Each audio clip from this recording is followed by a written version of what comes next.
My husband's mistress called me the help. When she showed up at our house, she didn't know I own the company her father works for. My husband's mistress rang our doorbell Saturday afternoon, and when I answered, she handed me her coat and said, "Tell Richard I'm here," because she thought I was the help and not his wife of 12 years. I stood there holding her designer coat while she walked into my house like she owned it. Blonde, maybe 25, wearing a dress that cost more than most people's rent. She looked around our foyer and said, "This place needs updating. I'll talk to Richard about it."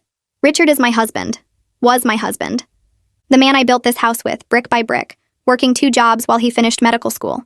The man who apparently had a mistress young enough to be his daughter, who thought she could redecorate my home. "Where's Richard?" she asked, not even looking at me. "He's not here," I said. "Well, when will he be back?" "I don't have all day." "Who are you?" I asked, even though I was starting to piece it together. "I'm Alexis, Richard's girlfriend." "And you are?" "The help, apparently." She laughed. "Well, yes, obviously, though Richard usually has better dressed staff." "Are you new?" "Staff. In my own home." Wearing my regular Saturday clothes, jeans, and a college sweatshirt, I apparently looked like the help to this child.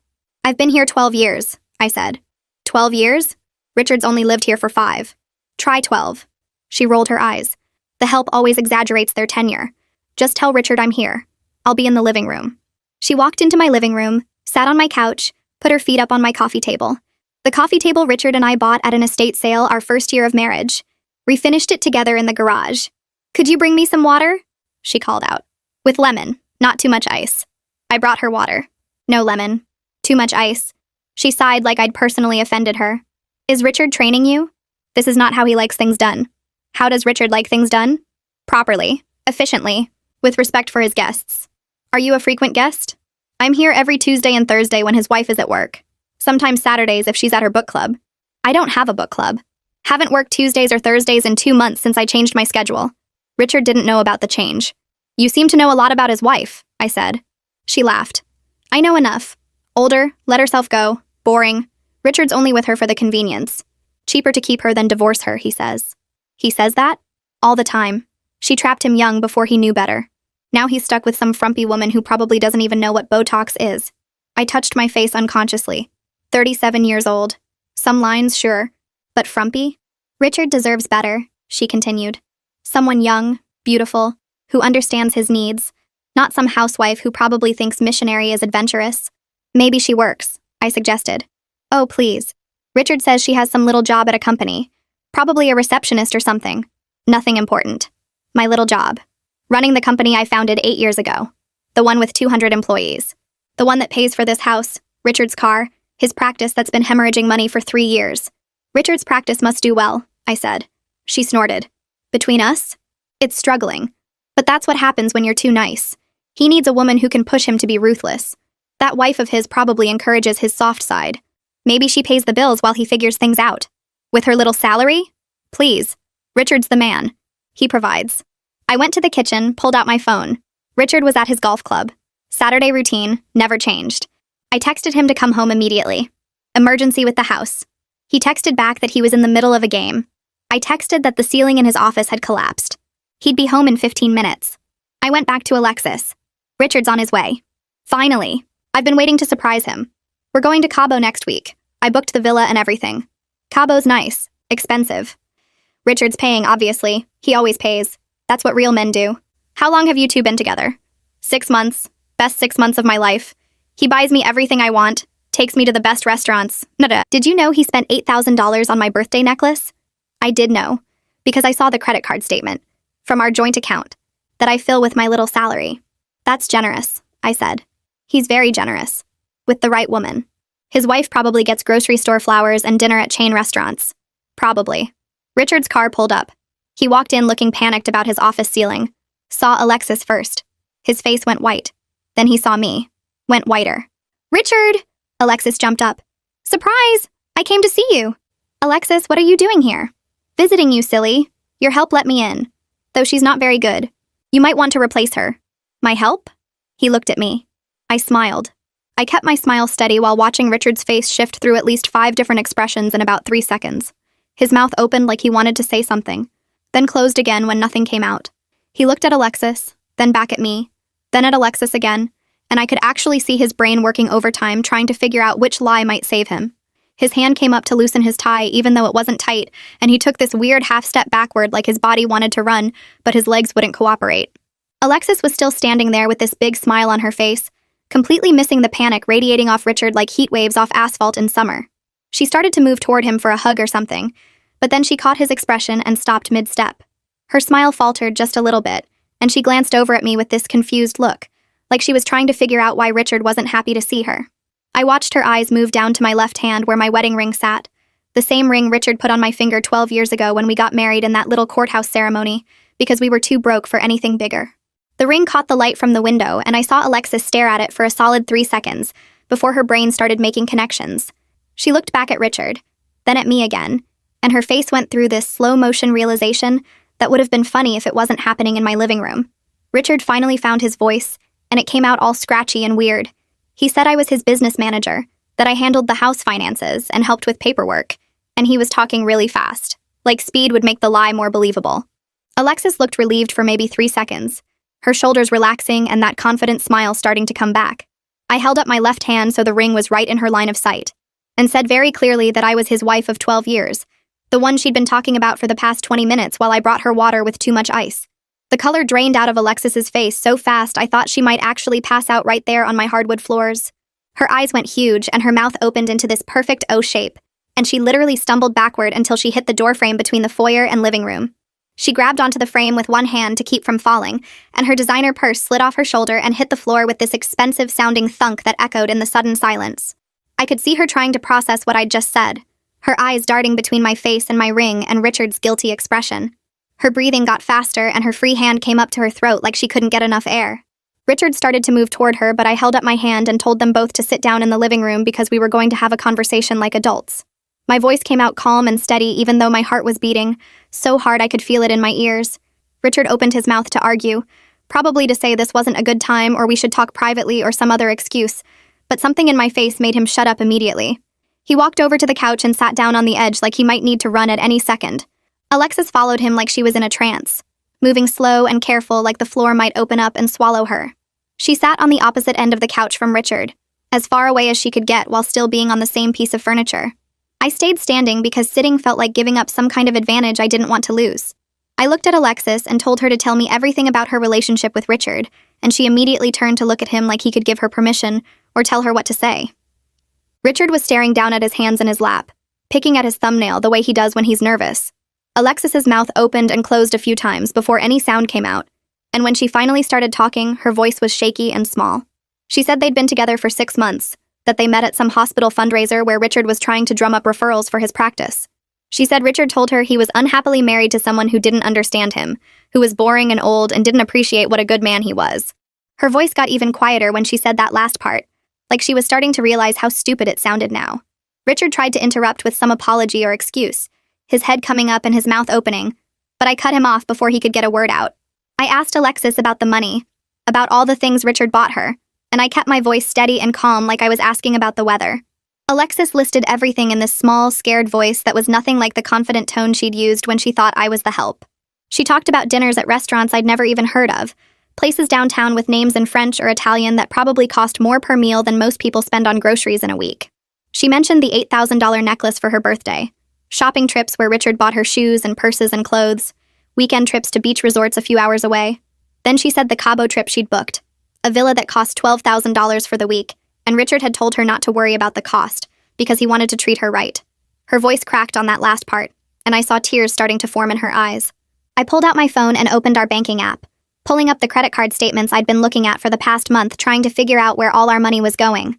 I held the phone out so they could both see the screen and I scrolled through the charges, highlighting each one with my finger.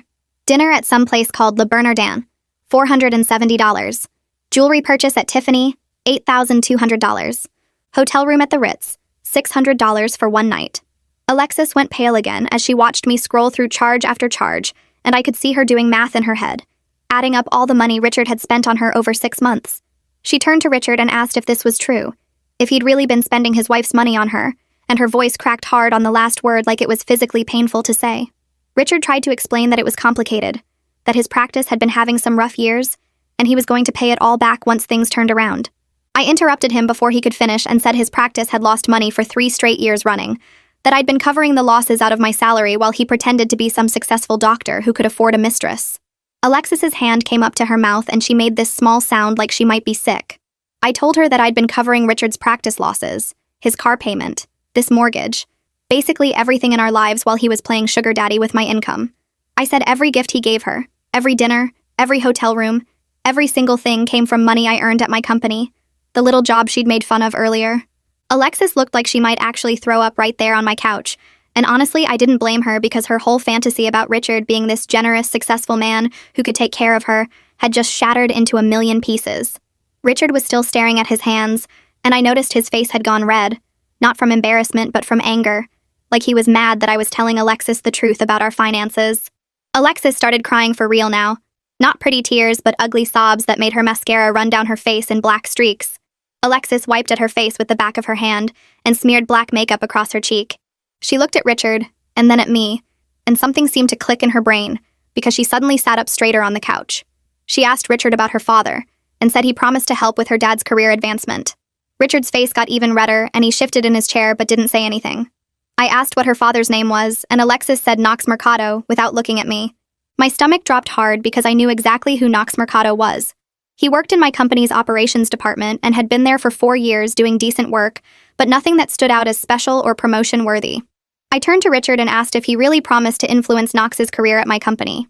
Richard stared at the floor, and his silence told me everything I needed to know. He'd been making promises about my company to his mistress, without even talking to me about it. Alexis started crying harder now, and these weren't the delicate tears from before, but real ugly sobs that made her whole body shake.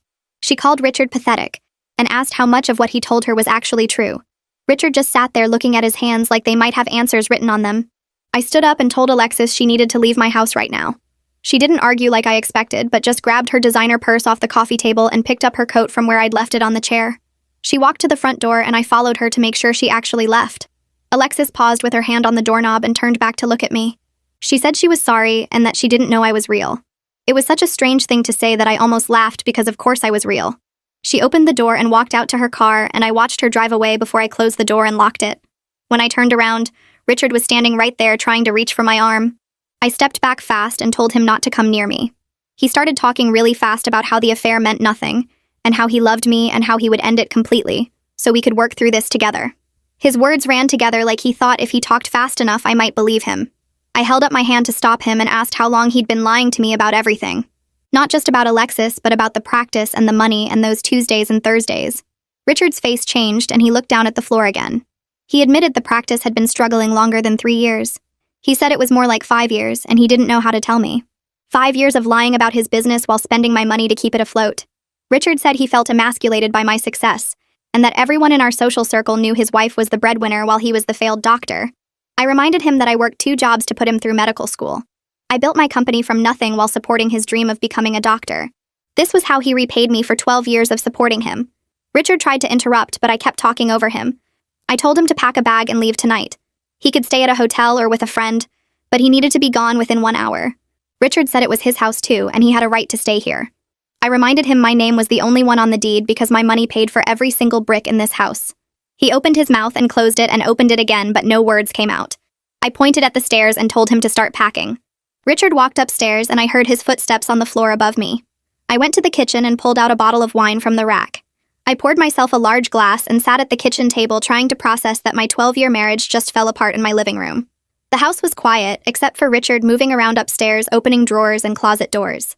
I wondered how I missed all the signs, or if I just didn't want to see them, because seeing them would mean admitting my marriage was a lie.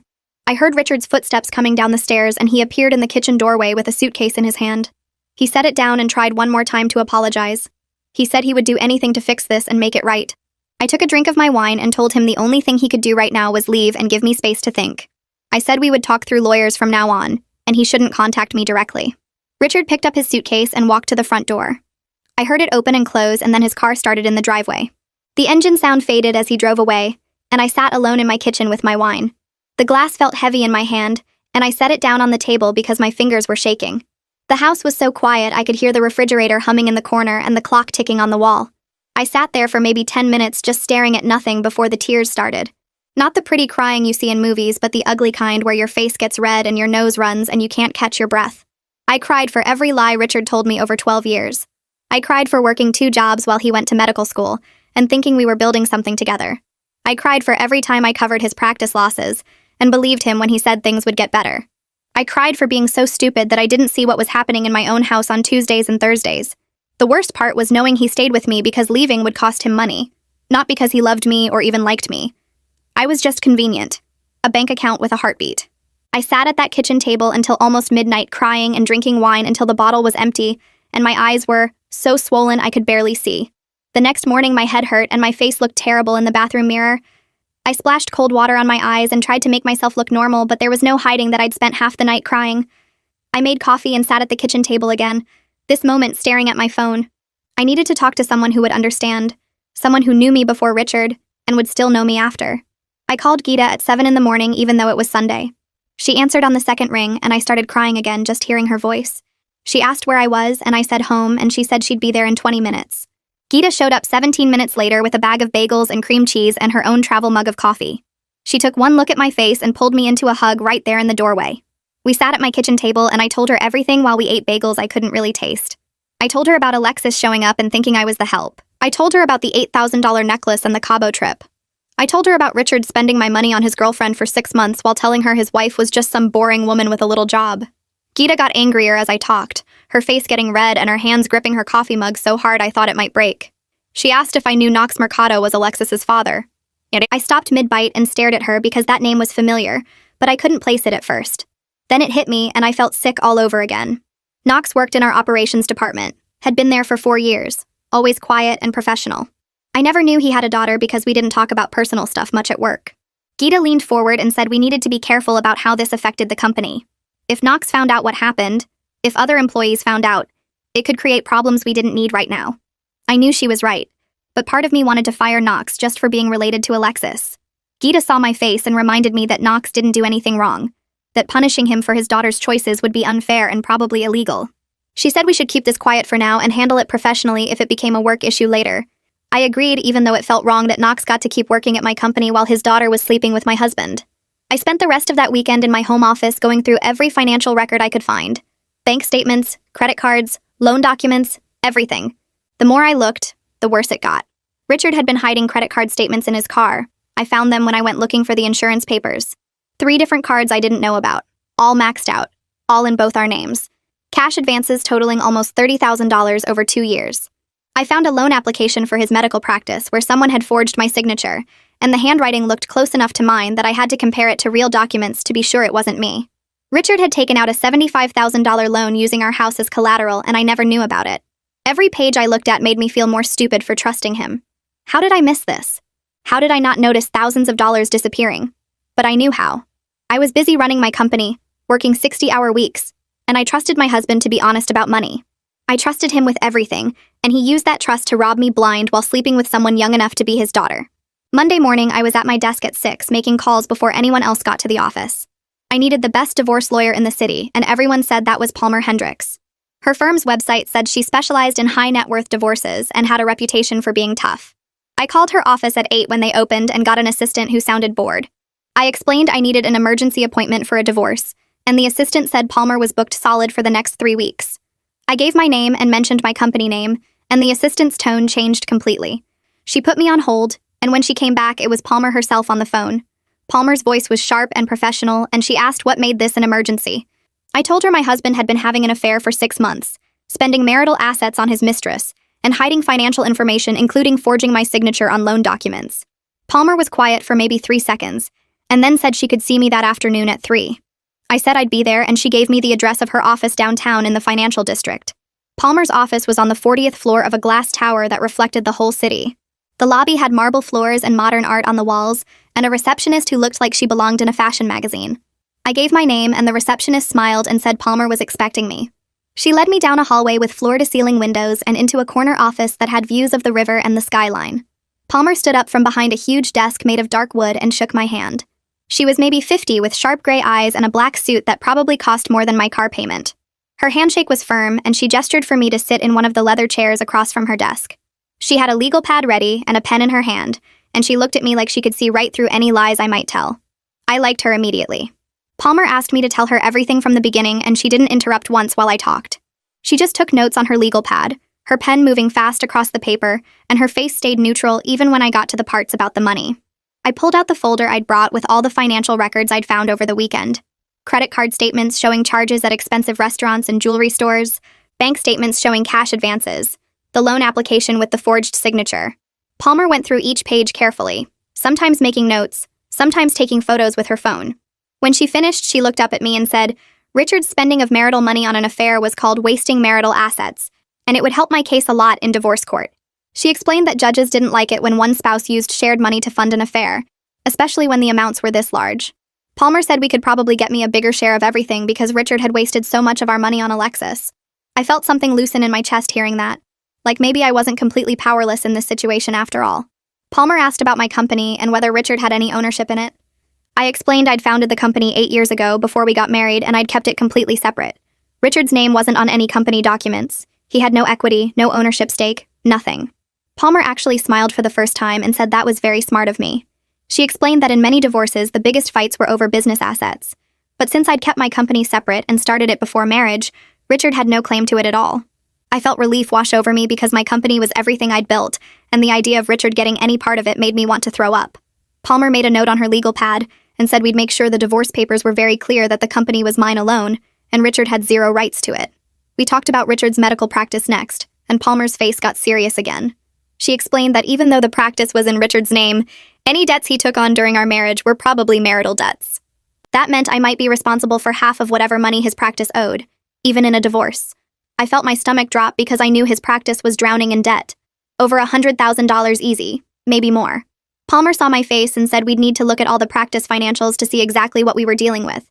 She said there might be ways to argue that Richard's mismanagement of his practice was his own fault, and I shouldn't have to pay for it, but it would depend on what the numbers showed. I sat there feeling sick, thinking about being stuck with $50,000 or more of Richard's business debts on top of everything else he'd done to me.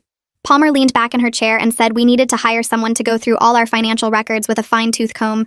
She called it a forensic accountant, someone who specialized in finding hidden money and tracking where every dollar went. Palmer said she knew someone excellent who could start right away and would be able to testify in court if we needed them to. The accountant would document exactly how much Richard spent on Alexis, where all the cash advances went, and whether there were any other hidden accounts or debts we didn't know about yet. Palmer said it would cost about $5,000, but it would be worth every penny because good documentation would strengthen our case significantly. I agreed immediately because I wanted to know the full truth about what Richard had done with our money. Palmer made a call right there from her desk and set up a meeting with the forensic accountant for later that week. When I left her office an hour later, I felt like I finally had someone on my side who knew how to fight back against what Richard had done to me. Before I left Palmer's office, I asked her about Knox Mercado and whether having Alexis's father working at my company created legal problems for me. Palmer set down her pen and thought for a moment before saying it was complicated, but probably not something anyone could sue me over. She explained that I couldn't fire Knox just because his daughter slept with my husband.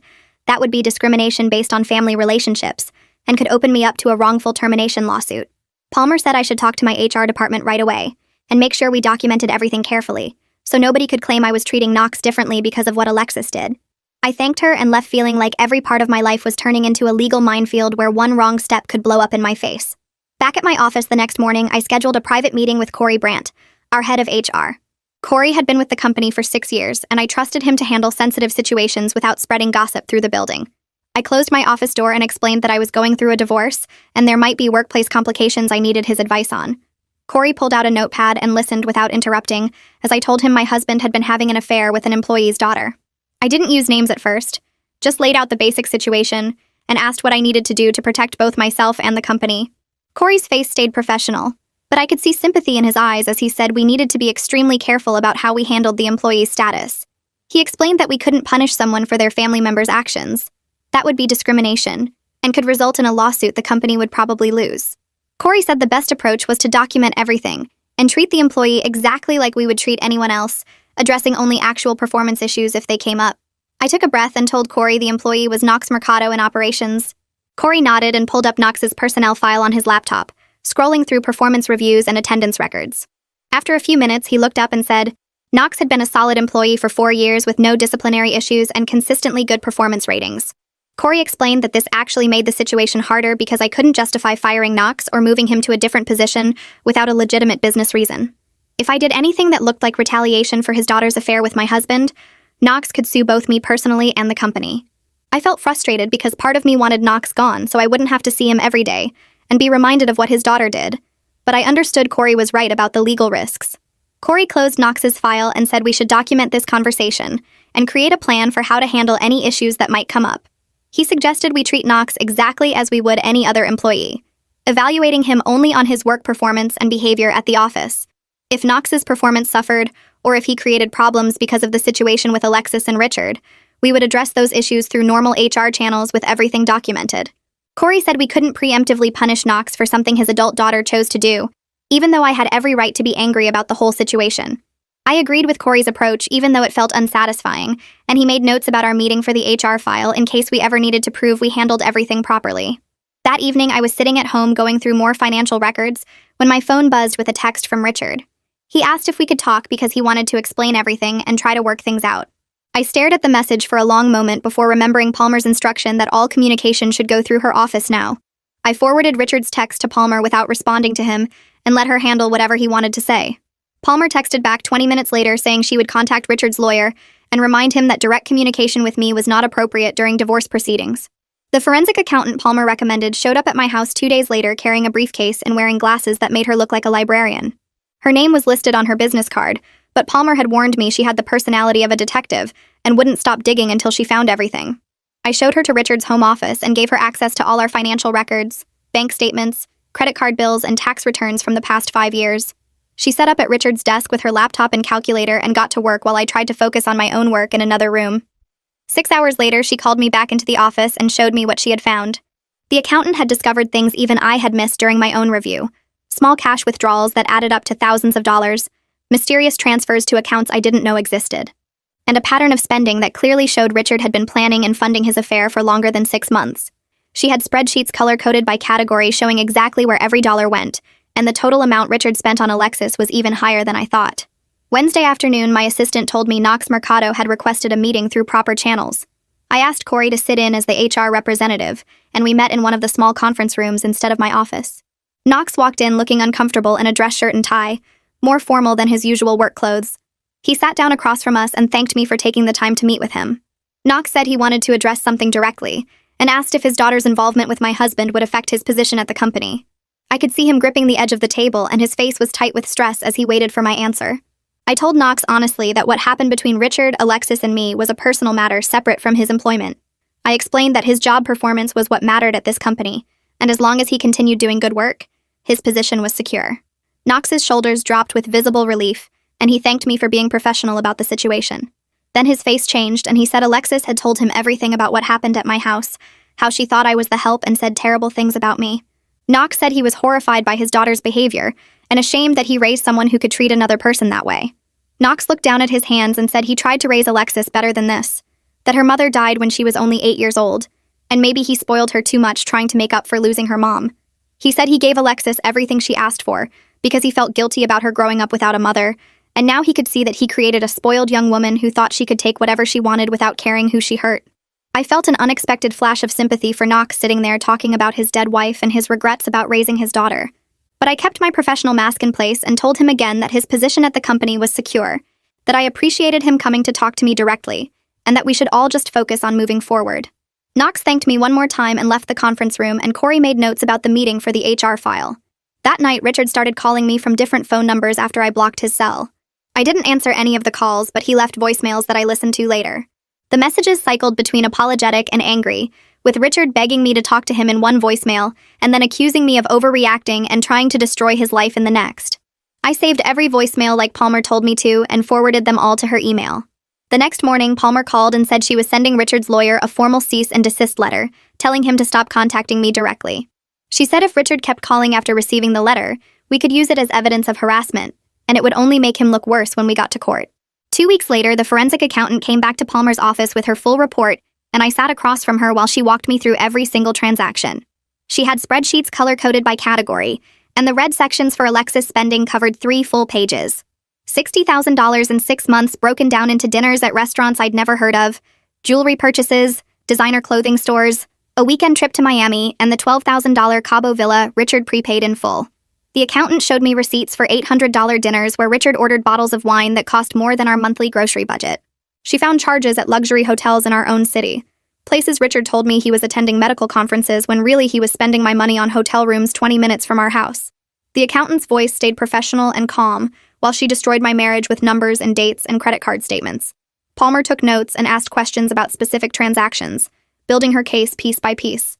When we finished, Palmer said this level of dissipation would play very well in court, that judges didn't look kindly on spouses who spent marital assets on affairs. She filed the divorce papers that afternoon, citing adultery and dissipation of marital assets as grounds. Richard got served at his medical practice 3 days later during business hours. Palmer arranged it that way on purpose, said he deserved the public humiliation after what he did. His receptionist called my cell phone by mistake, thinking I still handled Richard's business matters, and told me a process server showed up during patient hours and handed Richard papers in front of his whole staff. 20 minutes after he got served, Palmer's office phone rang, and her assistant said Richard was on the line screaming. Palmer put him on speaker so I could hear, and his voice came through angry and desperate, yelling about how I was humiliating him publicly and destroying his reputation. Palmer waited until he ran out of breath and then said very calmly that this is what happens when you spend your wife's money on your mistress. Richard tried to argue, but Palmer cut him off and told him all future communication needed to go through his attorney. Then she hung up while he was still talking. I felt nothing listening to him rage, just a kind of tired satisfaction that he was finally facing real consequences. His lawyer contacted Palmer the next week, proposing mediation to avoid a messy court battle. Palmer called me at the office and laid out the options, said we had a very strong case, but litigation would be expensive and emotionally draining. She explained that mediation might get us to a settlement faster and save us both money and legal fees, though she was happy to take Richard apart in court if that's what I wanted.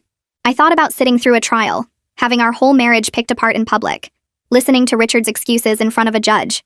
The idea made me exhausted before it even started.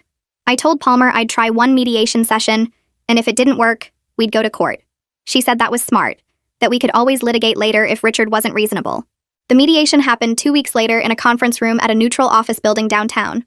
Palmer and I arrived first and set up our materials on one side of the long table. Richard showed up 10 minutes late with his lawyer, and when he walked in, I barely recognized him. He hadn't shaved in days. His suit was wrinkled like he slept in it, and he had dark circles under his eyes that made him look 10 years older. His lawyer was a younger guy who kept glancing nervously at Palmer like he knew he was outmatched.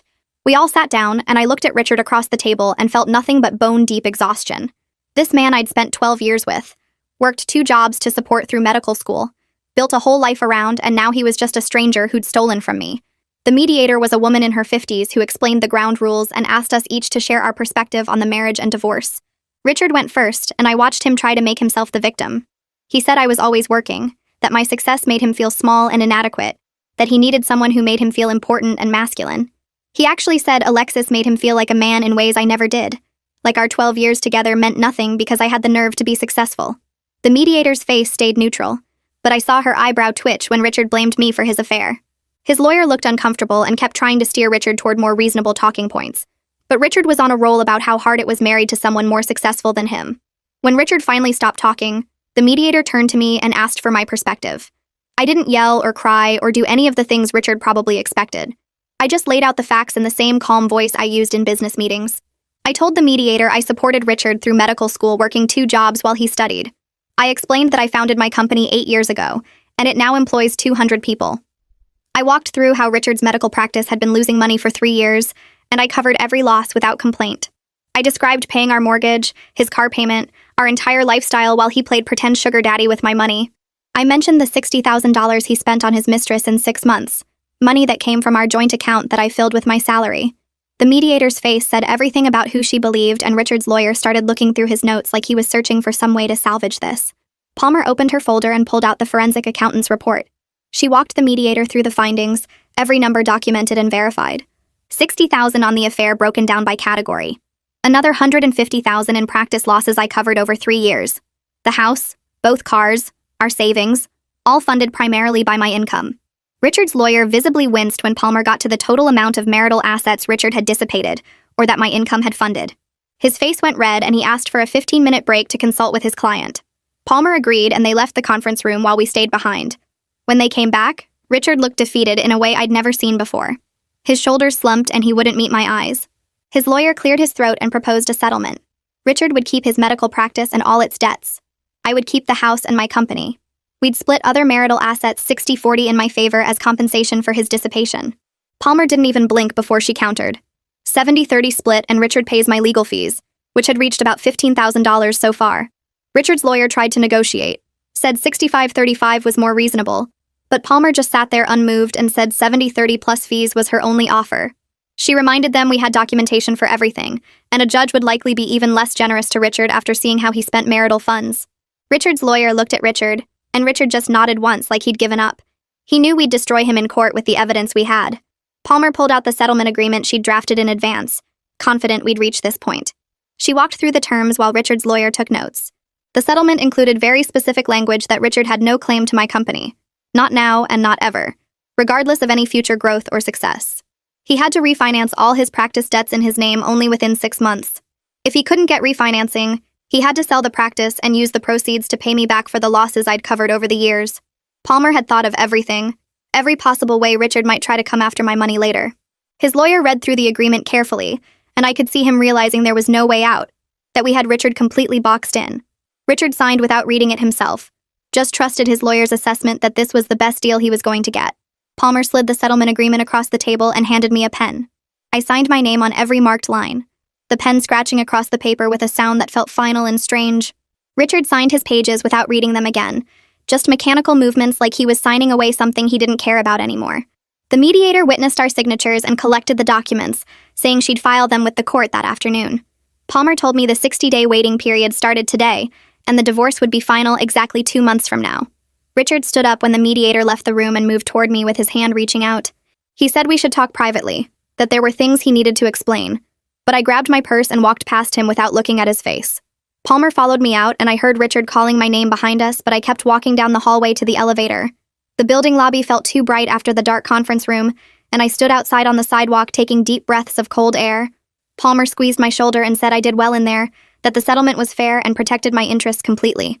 I drove back to the office because going home felt impossible, and I needed to be somewhere that made sense.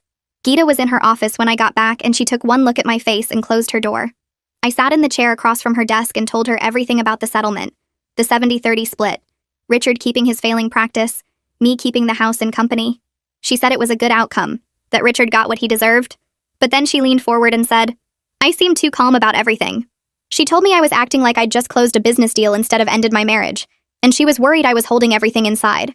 I said I was fine, that I just wanted it over with, but Geeta shook her head and said she knew me better than that. I changed the subject to work stuff, and she let me, but I could see the concern in her eyes. That night, I went home to the empty house and stood in the kitchen staring at nothing. The settlement papers were in my bag, and my wedding ring was still on my finger, and I realized I'd been married for 12 years to someone I never really knew. I walked upstairs to our bedroom, sat on the edge of the bed, and finally let myself cry. Not quiet tears, but loud, ugly sobbing that came from somewhere deep in my chest. I cried for the 25-year-old girl who worked 2 jobs to put her husband through medical school. I cried for every time I covered his practice losses without complaining. I cried for the future I thought we'd have, kids and retirement and growing old together. I cried for the person I thought Richard was, the man I married who apparently never existed at all. I cried until my throat hurt and my eyes were swollen and I had no tears left, and then I lay down on the bed still wearing my work clothes and stared at the ceiling until I fell asleep. The next few weeks felt strange and disconnected, like I was living in some in-between place. Technically, I was still married, but Richard was gone and the house was mine alone. I couldn't make myself care about redecorating or changing anything because it all felt temporary, like I was waiting for something to start. I threw myself into work, getting to the office by 7 and staying until 8 or 9 at night. Geeta watched me with worried eyes but didn't push. The empty house was easier to handle when I was too tired to think about it. Knox came into my office one Tuesday with quarterly reports, and he was professional and thorough, like always. After he left, Corey stopped by and closed my door. He said Knox had been seeing a therapist to deal with guilt about what Alexis did, that Knox blamed himself for raising a daughter who could hurt someone that way. Corey said Knox never mentioned it at work and kept his head down, but the therapy was helping him process everything. I felt surprised respect for Knox, that he was taking responsibility for his part, even though Alexis was an adult who made her own choices. A few weeks later, Knox caught me in the hallway and asked if he could speak to me for a minute. He said carefully, like he was walking through a minefield, that Alexis had moved back home after Richard couldn't afford her apartment anymore. He told me his daughter was working with a therapist, and deeply regretted what she did, that she wanted to apologize someday if I'd be willing to hear it. I looked at Knox's tired face and saw a father who was hurting for his child's mistakes. I didn't respond to what he said about Alexis, because I wasn't ready for that conversation. Just nodded once and walked away. Knox didn't bring it up again. I heard through mutual friends that Richard's medical practice was struggling worse than ever without my money propping it up. Someone told me he was meeting with business brokers about selling the practice, that he might not have a choice if things didn't turn around soon. Part of me felt vindicated that the consequences were real and immediate. But mostly I just felt sad that 12 years of marriage ended with him selling the dream I helped him build. That it all came down to money and lies, and a 25-year-old girl who thought she could have someone else's life. 8 weeks after we signed the settlement, Palmer called my cell while I was in a meeting. I stepped out to take it, and she said the court had processed everything, and the divorce was final as of that morning. I was officially single again at 37 years old. Palmer said the paperwork would arrive in a few days and I should call if I needed anything else. I thanked her and hung up and stood in the hallway trying to process that it was actually over. 12 years of marriage dissolved in 60 days of waiting. It felt surreal and anticlimactic. Like I should feel something bigger than this weird, empty relief. Gita insisted on taking me out to dinner that night to mark the occasion, though she agreed celebration wasn't the right word for it. We went to an expensive Italian place downtown, and she ordered a bottle of wine. When it arrived, she raised her glass and said, "Here's to new beginnings, to fresh starts, to remembering who you are without someone holding you back." I clinked my glass against hers and tried to feel optimistic about the future instead of just exhausted by the past. The food was good, and Gita made me laugh with stories about terrible first dates she'd been on, and for a few hours I almost felt normal. The next week I made an appointment with a therapist, because Gita was right that I was holding everything in. The therapist's office was in a quiet building with comfortable chairs and soft lighting. I sat on her couch and told her the whole story from the beginning. She listened without interrupting and then said something that hit me hard. She told me I'd been so invested in the life I built that I ignored obvious red flags about Richard, that I chose to believe his lies because admitting the truth meant admitting I'd wasted years on the wrong person. She said recognizing those patterns was the first step to making sure I didn't repeat them, that understanding why I made those choices would help me make better ones going forward. I left her office feeling raw and exposed, but also lighter somehow. Like maybe talking about it could actually help me move past it. 3 months passed after the divorce papers arrived, and I settled into a routine that felt more like mine than anything had in years. Knox sent me an email through the proper company channels, asking if he could meet with me, said it was personal, and he understood if I declined. I agreed because Knox had been nothing but professional since everything happened, and I met him in my office on a Thursday afternoon. He walked in looking nervous and apologetic, and then Alexis followed behind him. She looked completely different from the blonde woman who handed me her coat that Saturday. Her hair was pulled back in a simple ponytail, no makeup, wearing jeans and a plain sweater that probably came from a regular store instead of some designer boutique. She kept her eyes down and waited for Knox to speak first. He told me Alexis had been working hard on herself, seeing a therapist twice a week, and she wanted to apologize properly if I was willing to hear it. I looked at Alexis and she finally met my eyes, and I saw something real there instead of the entitled attitude from before. I told them to sit down. Alexis took a breath and started talking, said she knew words couldn't fix what she did, but she needed to try anyway. She explained that she grew up spoiled after her mom died, that Knox gave her everything to make up for the loss, and she became this person who thought the world existed to serve her wants. She knew Richard was married when they started seeing each other, but she convinced herself it didn't matter because his wife was just this abstract idea, not a real person with feelings and a life. Meeting me that day shocked her into realizing she'd hurt an actual human being, someone who built a home and a company and a whole life that she tried to walk into like it was hers for the taking. She said she'd been working with her therapist to understand why she made those choices, why she thought she deserved things that belonged to someone else, and she was starting to see how messed up her thinking had been. I listened to her talk and realized somewhere during her apology that I wasn't angry anymore. The rage that burned so hot when she sat on my couch and insulted me had faded into something tired and heavy, and I was exhausted from carrying it around. I told Alexis I appreciated her coming here and being honest, that I could see she was trying to change. I said I forgave her, not because she earned it, or because what she did was okay, but because I needed to let go of this weight so I could actually move forward. She started crying and thanked me, and Knox looked relieved and grateful in a way that made me glad I agreed to this meeting. They left after a few more minutes, and I sat in my office feeling lighter than I had in months. 6 months after Richard's mistress rang my doorbell, my life looked nothing like I expected, and somehow better than I imagined. My company hit record profits that quarter, and we hired 50 new employees, expanded into 2 new markets that I'd been planning for years. I started dating someone I met through Gita, a consultant who worked with tech startups, and actually got excited when I talked about business strategy, instead of looking bored or threatened. He made more money than I did and didn't care that I was successful, treated it like something to celebrate instead of compete with. The house felt full again because I filled it with my own stuff, my own choices, my own life, instead of trying to build something with someone who resented every brick I laid. Some days I was actually grateful that Alexis showed up that Saturday afternoon in her designer dress and her attitude, because she freed me from a marriage that was slowly suffocating who I really am.